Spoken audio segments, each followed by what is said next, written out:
For those of you that thought the Guardians wouldn't be competing for any hardware until October or at all, how dare you besmirch the name of the vaunted Ohio Cup? The first round starts this week.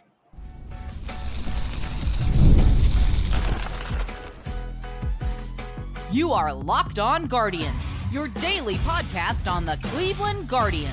Part of the Locked On Podcast Network, your team every day. Hello, everyone, and welcome to the show today. I will say the only piece of hardware that has less value than the Ohio Cup is the trophy they give to whoever wins the World Baseball Classic. Having said that, I want to thank everyone and welcome to the show today, which is brought to you by PrizePicks. The easiest and most exciting way to play daily fantasy sports goes to prizepicks.com/LockedOnMLB. Use the code all lowercase LockedOnMLB for first deposit match up to $100. It's the trophy no one cares about, wants, or desires, but it's an important one because Cleveland's got to keep winning even with the Royals losing today. I mean, I'm putting forth great commentary, just like the announcers on Sunday. But first, hello and welcome to the show. Want to say thank you and give shout outs at the end to all the recent iTunes reviewers. But before then, I am Jeff Ellis, one of the hosts of Locked On Guardians, one of the OG hosts here on the Locked On MLB network. Before that, I was a national analyst at Scout and 24/7, focused on prospects and the MLB draft, as well as your fifth favorite blogger at every Cleveland blog that has ever existed, an occasional contributor to Prospects Live. My only subscription is to the Jeff Ellis newsletter. I'm Justin Ladd. I've been covering the Guardians minor league system since 2007. You can find my writing formerly at Guardians Baseball Insider. I was the editor, and the Morning Journal and the News Herald as well, covering the Guardians system. And here, 5 days a week on Locked On Guardians, where we dive into all of the Cleveland Guardians news, action, rumors, whatever, from the majors to the minors, and of course the draft. So obviously you're here for your daily fix of Cleveland Guardians discussion. So whether you're an everydayer or a first timer, we're glad to have you. You are in the right place. Thank you for being an everydayer. And I'm going to say the Ohio Cup is still a step above the barge. The Browns and the Lions, come on, still above the barge. A preseason trophy, yes, it does. It beats the barge, and it beats whatever you get for winning the World Baseball Classic. I didn't hear Rob Manfred call the Ohio Cup a piece of metal. I'm just saying. Only the World Series trophy. I've never heard him besmirch the name. I have touched that, the piece of metal. I don't know. I think I've maybe mentioned on a previous show, like when we got married, the place had previously been owned by the owner of the Pirates. So they still had the 2 World Series trophies there that the Pirates owner from the 70s had. So of course, on those, someone had already ripped off the Cleveland banner. So that's the only one that was missing from those. And I felt like, is this some kind of curse? Shocking. Is this why Cleveland has not been good? But I was also like, man, how crappy do you have to be to like steal? Like just in general. No, it's the banner. Enough of my high horse. Below Municipal Stadium. Hey, the reason Ben Lively is rejoining the team in Cincinnati after being checked for an injury in Cleveland on Tuesday is because he wants to be there to get revenge on the Reds. That is how important the Ohio Cup is to Ben Lively. He wants to get to Cincinnati to see the Guardians beat his former team for it. Just saying. It'll never cease to impress him. It'll never cease to impress him. And all of his options. He never won it with the Reds because Cleveland keeps retaining it. They probably haven't won it since he was in the KBO or wherever he went when he was out of options to pitch for teams here.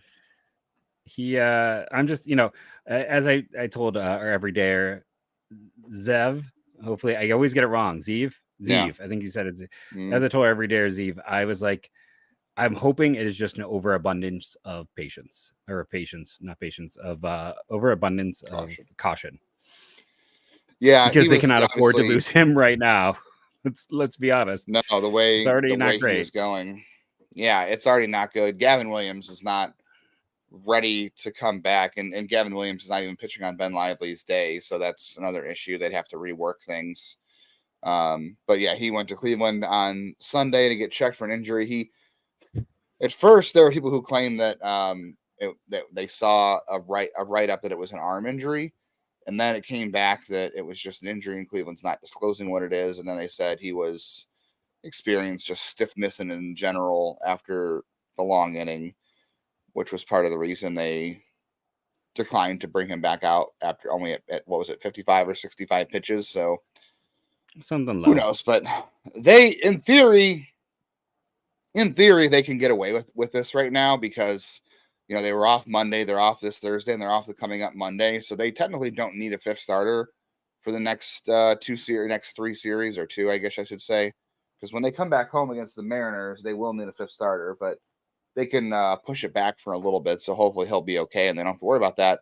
And then maybe in that due time, if something does happen, Gavin Williams might be ready. But I think Gavin needs at least one more rehab start, if not two. I mean, he only got to 50 pitches and he didn't even make it out of the fourth inning. So I think they're going to want to be, and they're going to be careful with Gavin too, right? Like they're not going to rush him back to the majors after, because once they get him up here, I think they want to be sure they can not turn him loose, but they can build him up into the season from here on out and not have to look back with any worry. So they're going to be cautious. So if Lively does need to miss time, you're probably looking at Curry coming back up, honestly, until Gavin's ready. And then, but as we always say, like, you worry about what roster decision you're going to. It'll always work its way out, right? Yeah, we were talking yesterday about how Carrasco when Gavin comes back would be an interesting relief option. And well, guess what? If Lively does need to miss time, then Carrasco's not going anywhere because it's going to be Curry for Lively, and then we'll see what happens in a couple of starts for Gavin when they have him ready. So yeah, I would just say watch out for watch Gavin get a couple more rehab starts. I just think they're going to play that one very carefully. And the other option is Joey Cantillo, who's only got 2 starts under his belt, and he'll make his next start tonight against for Columbus. So he's not built up either. So there's really still no options right now. Pitching is still pretty rough overall in the minors. I mean, Will Dion has just not found his way out of the rut that he got into down there yet. And they've been limiting his innings lately. I've noticed he's only going like 50 or 60 pitches an outing as well. Zach Kent is on the IL. Darren McCagan is just kind of a body, I suppose. Like he's pitched okay, I guess. Depth. Yeah, and there's nobody on the 40. Like it's Kent and McCagan and Wes Parsons, and I think Parsons has been. Is he starting down there, or is he just kind of? I think he's been maybe piggybacking at the most. Like he's got. Say, isn't he? I felt like he's a piggyback. I could be wrong. He's gotten a couple of starts. Yeah, it's not been much. His game log, he's been going 2 or 3 innings. And actually, Wes Parsons hasn't even pitched since. I'm not looking at the majors. I'm looking at the minors. He has not pitched over one. He hasn't pitched over 2 innings, so he's not even a starter option. He's a bullpen depth guy. So it's literally Curry. Cantillo probably needs another couple of days or a couple starts, I should say, and then it's McCagan and then.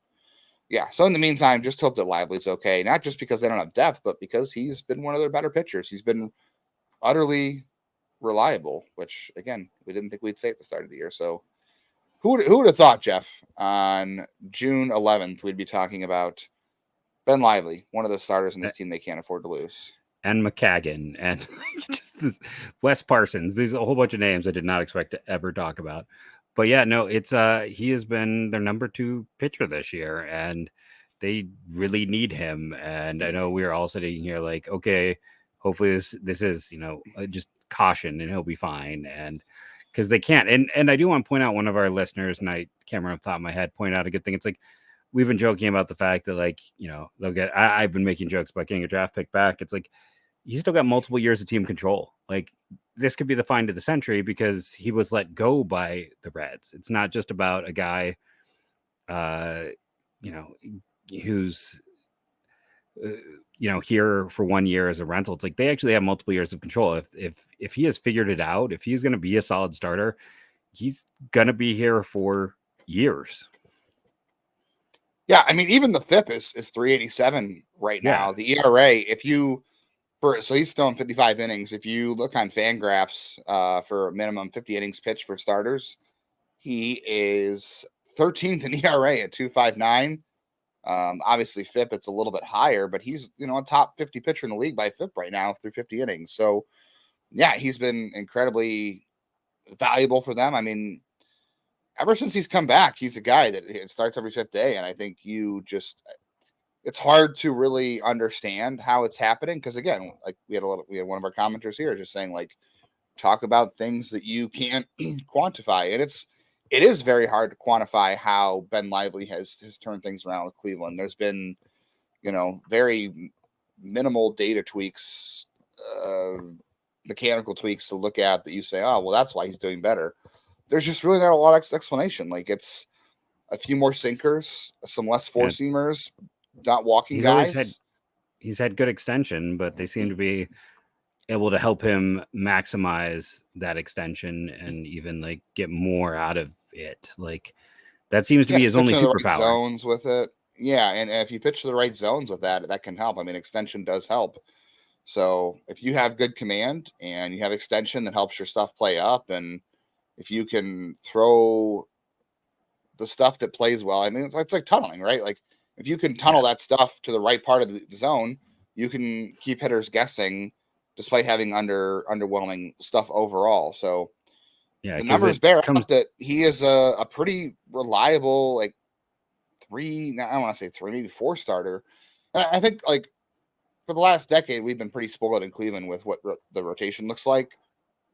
So when you get a starter like Ben Lively, who has a 3.87 ERA and just doesn't have, like, plus stuff anywhere, you're like, God, this guy can't be that good. But, like, this is what a back of the rotation starter, a good back of the rotation starter looks like. If you have a decent rotation, this is what the back end of the rotation looks like. He has 1 year of service time. So we're talking about 5 more years of Ben Lively. Like, if he finishes out this year, I guess it would get him close to 2, but he wouldn't be even at a full 2. He's at a 1.133, and we are at about a 0.25 on this year. So you're looking at 5 more years of control. He turns, just to paint the full picture, he'll be 32 all year, but they have him essentially for the rest of his baseball career. I mean, we've seen Cookie at 37. 37 is not necessarily the best pitching age, but yes, Ben Lively, if this be one of the finds of the century, we'll come back in segment 2 and we're going to discuss the pitching trade market a little bit and how hard it is to find pitching. So if you can get the king of options for $1 million, that's a great signing. Who else can you get? Yeah. How can the Guardians trade for another Ben Lively? Is there one out there that makes sense for them? We're going to look at the standings and look if there are some dance partners for the Guardians who could join Ben Lively in this rotation and help seal the Ohio Cup and maybe a playoff spot. That doesn't really matter much.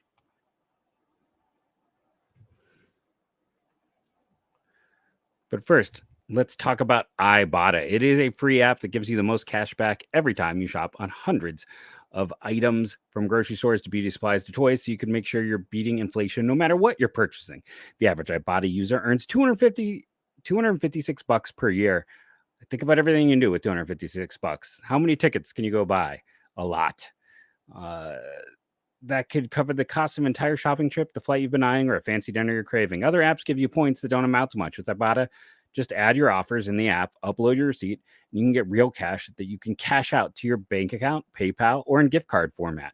Join over 50 million users and earn cash back every time you shop from over 2,700 brands and retailers, including all your favorite grocery stores like Lowe's, Macy's, Sephora, Best Buy, and more.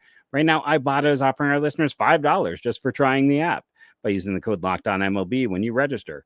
Just go to the App Store or Google Play Store and download the free Ibotta app to start earning cash back and use that code LOCKEDONMLB. That's IBOTTA in Google Play or App Store using the code LOCKEDONMLB. And then let's talk about another fantastic sponsor, our good friends over at PrizePicks. I have so much fun with PrizePicks because it is as simple as pick more, pick less. And when I'm looking at the line for tomorrow, I often look for mores, but they have a hits plus runs plus RBIs. Javi Baez, 1.5. Always go the under on Javi Baez. Always go the under there. The other side of it, I think I kind of liked maybe Riley Green. I know he's had some ups and downs, but then I also, when I was looking at just pitcher strikeouts, 4.5 from Mitchell Parker, I kind of like the over, even though he's not a big strikeout guy. With the way that Tigers lineup has gone this year, he is facing a lineup. But on the other side of it, total bases 1.5. Matt Verling is playing better than you think, so take the over. Download the app. Go to the website today for PrizePicks. Remember to use the code LOCKEDONMLB for a first deposit match up to $100. That is LOCKEDONMLB, all lowercase, all one word. Pick more, pick less. It's that easy.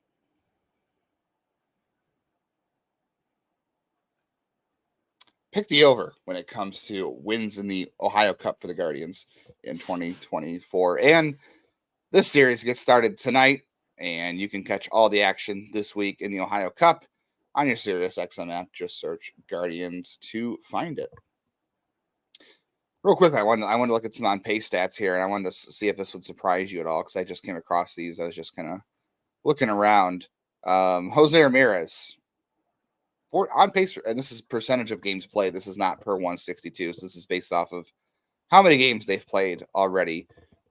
Stephen Kwan and Jose are on pace to provide the same WAR, but it's only projecting Stephen Kwan to play 96 games compared to Jose Ramirez's 159.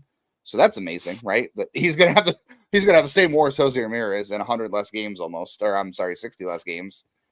But Jose is on pace being for the ridiculous on-base machine that he's been in the early going, right? And the defense, I'm sure the defense, because Jose is closer to average defensively, and I like WAR. But the one problem I will say in general with WAR, if you want to be anti-analytical, I'll give you a chance here, is it does value defense sometimes more highly than offense. You will see those guys whose value is very much Andres Gimenez. Yeah. But Jose Ramirez is on pace for 46 home runs. Jose Ramirez, second shot at a home run derby this year, yes or no? As long as the thumbs are healthy, right? I'm okay with it. I don't know. It's like I'm conflicted, because it's like, yeah, I understand last time it was more thumbs than anything else, but I'm still like, man, he came out of that, and the curse of the home run derby. It was all the thumb. There's no curse. There's no curse. That's been debunked. I don't know. I have a hard time with home run derbies. I'm like, I want Jose Ramirez to get his second chance. I don't, because who cares about the home run derby? Like, who cares about the All-Star game? I know. I love the All-Star break. It's my favorite. I want Aaron Judge. I want Gunnar Henderson. I want Kyle Tucker's hurt right now. I mean, Jose Ramirez is 5th in baseball in homers right now, Jeff. Like, Josh Naylor's 8th. They have 2 guys in the top 10 in home runs. Josh Naylor, as everyone expected when the season began. Right. Well, I mean, those 2 are in there, but I don't know. He's top 5. I don't know if anyone expected he's going to get a Jose call. Ramirez to be top 10 in homers. Best power numbers in a while. Yeah, I think that's a little bit of a thumb is clearly healthy. I know. They scare me. Home run derbies scare me. I have a hard time with this. It's been debunked. Come on, it's been debunked. I don't know. I've seen. I feel like I don't believe your stats. Rude. I don't believe your stats. I don't believe whoever did it. I have seen so many guys who have won that contest who are go on much to terrible smarter than second me. halves. Albert Bell, 1995. Yeah, he didn't like. He had 15 home runs at the All-Star break. He went on to hit 50. Yeah. No, I know, but he didn't go deep in that contest, because that's back when I cared about it. I was disappointed he didn't last very long. It's like the longer you last, I feel like the. Who is on pace for the 3rd highest WAR on the Guardians right now? And this is, by the way, this is Zips. Anybody's wondering. So that would, of course, be Brian Rocchio. It's David Fry, I assume. It is David Fry. On pace for 20 ahead of Josh Naylor. I mean, just with as good as he's been. Yeah. No one else makes 10 sense. steal season. Yeah, he is on pace for 20 homer, 10 steal season. Daniel Schneemann, though, on pace for a 234 WRC plus, obviously, as we all expected. Man, Bo Naylor on pace for. Yeah, Bo Naylor on pace for a rough one right now. It's just rough. So anyway, pitching. So we're talking about pitching. Stick to the positive. Stick to the positive. So people don't get mad in the comments. Right. We were just kind of looking around the standings and just kind of thinking about like trade deadline, and I got to thinking like, the extra wild cards. I think the wild cards are great and all, because obviously it brings more money in, whatever. But it means less sellers at the deadline. Like the most likely teams to sell are obviously the White Sox and the Marlins. The Guardians are out on pretty much all White Sox players, because the 2 biggest chips they have are Crochet and Robert. That's not happening in division. Robert's made of glass, but Cleveland's not giving up long-term prospects to a division rival. Anyway, and I don't think the White Sox are going to trade Crochet. No, I'm guessing not. Not unless the Padres come in and give them the world, which never discount AJ. I mean, but I don't even know if they have the world anymore with like the way Lesko and Snelling have backed up. Like the Padres are in a hard position. Salas, Leo DeVries. Mazer. I don't know. I guess outside. I mean, Mazer's up with them right now. It's like outside of Salas, which don't get me wrong, that's a heck of a trading piece. They don't have a lot. The Marlins don't have anything. Like, I know people are going to say Jazz Tanner Chisholm, but Scott. Jazz Chisholm. That's a reliever. I'm talking about. Tanner Scott's a reliever. Let's stick with positions of need for Cleveland, which is starting Jazz pitcher, Chisholm can't stay some healthy. sort of outfielder. Jazz Chisholm's had one season over 100 games. Like, I mean, he is. You're going to trade a lot for a guy who is, and for most of his career, has been kind of closer to an average hitter. Like, he can't stay healthy. I mean, he nearly got hurt in the series. Like, remember when he crashed in the wall? Like, I mean, that was a point where he could have easily then missed a month with the way that guy goes. Like, and as you said, Tyler Freeman's been average. They have bigger fish to fry. Than replacing Tyler Freeman. And like, just for everyone, overall, I just got to cut you off. You're not moving Freeman back to shortstop. Like, let's just stop. That is not happening. Yeah. He was not a shortstop really to begin with. He was more of a second baseman. So then you're doing a 3-position shuffle if you get Jazz Chisholm, where you have to overpay for a guy. And then the minute he gets hurt, you got to then undo all of that. No. Yeah, you want to affect as few positions as possible when you do this. So, like, the Pirates, they're like, look, just going by last place, right? Like, the Rays are in last, but they're within wild card range, and they don't really have a lot of pieces to sell anyway. The AL Central, just forget about. No, the Blue Jays, we talked before. Their GM and their whole team is hanging on for their lives, and they're on the hot seat, so they want to win. And again, if the Rays are a good week away from being in contention, so are the Blue Jays. Forget the AL Central. We know the Angels are garbage, but they have very little to trade outside of Taylor Ward. We've talked about that multiple times. But I disagree with you there. I think the Angels are actually maybe the second best team to trade with. Tyler Anderson. Are they going to trade anybody though? Will their owner let them trade anybody? Yes, because they're not contending, and Tyler Anderson is a rental. He is going to be gone at the end of the year. Best to get something than nothing. He has okay trades like that in the past. They are currently 25-40. They're going to trade Tyler Anderson. And we know that Cleveland at multiple points is like Griffin Canning. There's a world where Cleveland could put together a trade for both those two guys. Canning's in a career worst for K's. I think the Angels are actually the second best team. The guy who's struggling though, like, I know it's a buy low, but you need arms, you need depth, and is it good enough depth though to make a difference? Is it? Yes. He's still a positive. He's still a positive WAR. He's still a positive WAR. He's not better than Ben Lively. No, he's not. But is he better than Carrasco? He might be better than Carrasco. Is he better than some of that? Is he better than Xavier Curry? Yeah, he's better than Curry. So it's incremental upgrades are still incremental upgrades, and you just need bodies to help you get across the finish line with the way pitching is falling in the league. So my number one team has not been discussed. We got to discuss them. All right, we got more to discuss on who the Guardians' trade partners could be, if any, in this very weird trade deadline and contending season. As we know, the Ohio Cup is starting today, and Tristan McKenzie is starting that game in Cincinnati. We told you on Monday's episode that he's given up a lot of home runs lately, and they are playing in the Great American Small Park, so I would definitely bet on someone in the Reds lineup hitting a home run off Tristan McKenzie and taking the over there. He is missing some bats. The Reds' offense is hit or miss, so that's a good one.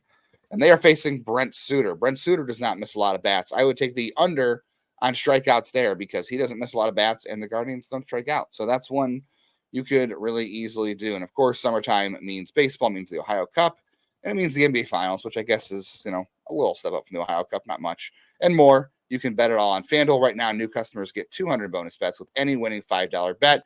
So put that $5 on Brent Suter, who is striking out 19% of batters he faces this year, which actually isn't terrible for him, but it's not a lot. Put that $5 on the under, cash it if you're a new customer, and you're going to get that $200 in bonus bets.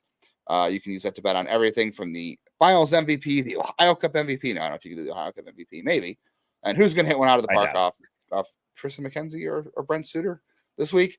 Visit FanDuel.com/lockdown and add a big win to your summer bucket list. FanDuel, America's #1 sports book. And, of course, the #1 trophy in Major League Baseball is the Ohio Cup. You can catch all the action on your SiriusXM app this week in Cincinnati for 2 days anyway, just searching Guardians. Griffin Canning's fine. We were talking about before. You need depth. He's got a year and a half in control. I know. Canning plus Anderson gives you depth you need. And then do you want to trade for a guy do you want to trade for a guy that's going to get you to the end of the season? I think you want both. But let's say you go after Canning, Anderson, whatever. Are you starting one of those guys in a playoff game? It depends if maybe you can help Canning. Like, they have helped pitchers that they've acquired. Is there enough time though? That's my question. Is there enough time? We have seen them improve guys, like, add velocity work. Right now, Canning's biggest problem is he went from a 9K per inning to a 6K per inning. He's had injury all of a sudden throwing in the past too, by the way. He has, but that's why you can probably get both those arms for cheaper than the cost of either of the guy on the number one team we'll talk about in a second. Like, those two combined are probably still cheaper than the other guys because they don't have the performance. And it's just, again, right now, I don't know if anyone is better than number 3 that we're discussing. Maybe one of these guys, I'm burying the lead here, would jump Ben Lively. But other than that, like, you're hoping, and let's be honest, you're hoping Gavin Williams is back and healthy anyway, so Lively's your 3. Like, or McKenzie figures it out, so he's not even part of it. Like, I'm not sure any of these guys are the guys you're really anticipating. Right now, you just need warm bodies because you don't have that. Honestly, you don't. Okay. Like, you have relievers masquerading as starters. Then the question, which is, you want to shorten games in the postseason anyway, and you want to go to that bullpen because that's what they're best at. Yeah. Okay, so then the question becomes with one of these trade partners, if they exist, is if you're saying that, hopefully McKenzie and Williams are figuring it out, and you got Bybee, and then I guess Lively was one of your 4. Yeah. And you only need 3 in the first round. The question then becomes, how much are you willing to give up for and again, I know, okay, Anderson's a rental and Canning is kind of a project and a guy to get you to the finish line, but how much are you willing to give up for a guy that you're not 100% sure is going to be a guy who can make a playoff start for you? Because I totally understand where you're coming from with needing the cost innings. is super low on these guys, though. Like, you look at, like, is it though? Historically, it has been. Historically, it has still been. It's going to be a competitive trade market for pitching. I mean, Kyle Manzardo was the cost of Savali last year. Yeah, but that was Savali but Savali had 2.5 years of control and had the lowest ERA in baseball at the time. Like, there's a little bit of a difference. But that's 2.5 years of control. I'm talking about guys who have a year and a half and are not have been about average. Like, Savali was a little bit more well received than this. It's like the cost for these guys has typically been something around like a near ready prospect and a lottery ticket. You're gonna have you're gonna have the Angels and the Athletics who are gonna sell. Yeah. Maybe the Angels. Who knows? The Angels might do something stupid. I don't know with them. I think that they are too far behind. They're gonna sell. I never discount their owner. He's an idiot. The Mets are definitely gonna sell. The Marlins. I don't know if they have anything to sell. They're too hurt to sell anything. Everybody in the NL Central is probably holding because they're all close to 500, and most of them are trying to win. The NL West, the only team Nationals really will probably be selling. They're ahead of their rebuild games. The Nationals would sell. They're not going to. No, they're young guys. They really have to sell. Do they really have anybody to sell? I haven't looked too close. I mean, they're probably not going to trade Mitchell Parker, who's a rookie. The NL West is the Rockies, and that's like what, Ryan McMahon and Ryan Feltner, maybe. That's it. It's good. I'm just saying there's not going to be a lot of sellers. So I mean, they're going to probably trade. They're going to trade Cal. What are you talking about? They're totally going to flip Cal. Right. Who's going to be there to walk, and they're probably going to try to flip Austin Gomber while his value's high. There is a ton of back end types who could be on the market. I think, but everybody's got hurt pitching. Yeah, but there's also each of these teams has someone like that. Like I said, the Rockies, we just mentioned 3 starters. We talked about 2 with Anaheim. The Mets are definitely, to bury the lead, they're the number 1 because Luis Severino is pitching super well. And Sean Manaea is having a heck of a bounce back and as a lefty. That's 2. They could also look to flip beyond that. Like, there's actually a lot of decent depth. I mean, Oakland There's could still look to more flip. buyers than sellers. I don't know if there is, because we're talking about 2 to 3 arms. Because like Oakland will probably flip Blackburn if he's healthy, and then who was the other starter I was looking at that they could look to flip? Like Sears. Teams, Sears has got a few years of control and he's in his early mid-20s. But there was another pitcher there who's currently hurt who had pitched well for them. There's Stripling. Stripling could be the guy. There's a few pieces here and there. Teams are going to look to flip. There's always, every year we hear there's like, Yeah, the Guardians got more for Manzardo, but this is the same story of last offseason, I would argue. Like this was last deadline, where it's like, oh, there's not enough arms for team needs, but we're still 6 St. weeks Louis away, so team it's like fall further out. If the Cardinals continue to be trash, it's like they might look to flip Lance almost their entire rotation, because their entire rotation is like 30 plus. Like they're not going to trade Sonny Gray, but like you know, could they look to flip Gibson and Lynn? Yeah, it's like there's going to be a lot of names, and that's why again they won't be. I think the Guardians will not be competing with the Royals for starting pitching in the trade market, likely.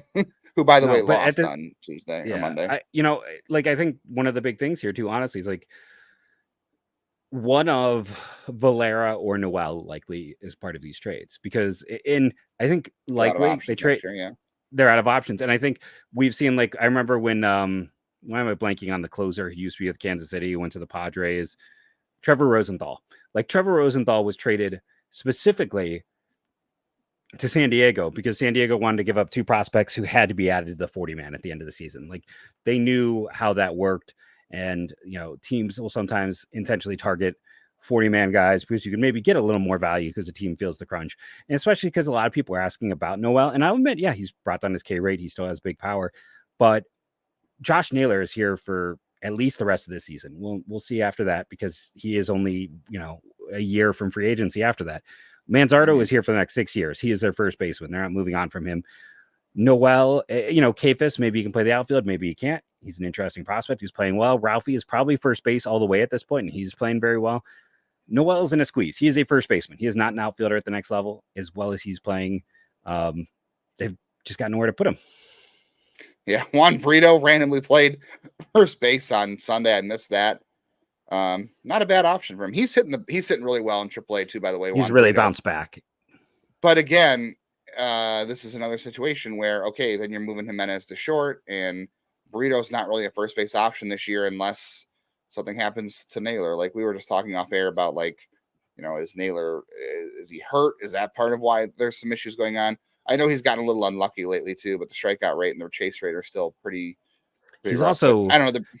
The Brito thing, I wouldn't read too much into it yet. Naylor is hitting the ball to center field. He stopped pulling the ball. He's not going opposite way. He's just going dead center way too much. The data shows he's probably a little behind. Chase DeLauder, if you didn't see on Twitter, he is on the IL for turf toe in the right foot. So this is not his surgically repaired left foot, but it's turf toe, and he's already been out since May 28th. And, you know, no specific comeback date yet. Turf toe can linger. It's not fun. Yeah, I know people who've had turf toe. It's not great.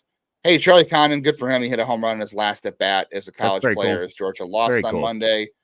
You know, Montgomery, people have been. Condon might be 1A, 1B, but, you know, that's a Montgomery for a good note. Montgomery hurt his ankle is the big news. He's not getting out of the top 10 still. James Tibbs hit 3 home runs. That's probably the biggest performance of the weekend. We're down to Jack is kind of that last of the big name guys who are still performing. So he is someone to check out. Tennessee, though, is loaded. That lineup, I'm a big Christian Moore fan. You're a big Blake Burke fan. Before we get out of here, I do want to send a quick thank you to Kirst Cleveland, Jaker Baker 58, Mitch 3317, Toe Simon 12, Vince Ortega, S Rug 91, and Sizemore 24 for his millionth review on iTunes. We really appreciate that.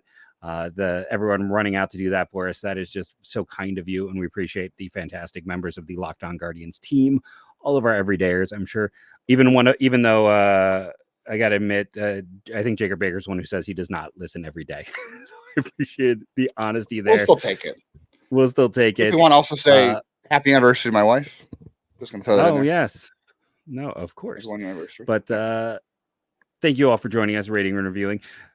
Let us know if who you think they should add, and go Guardians, go.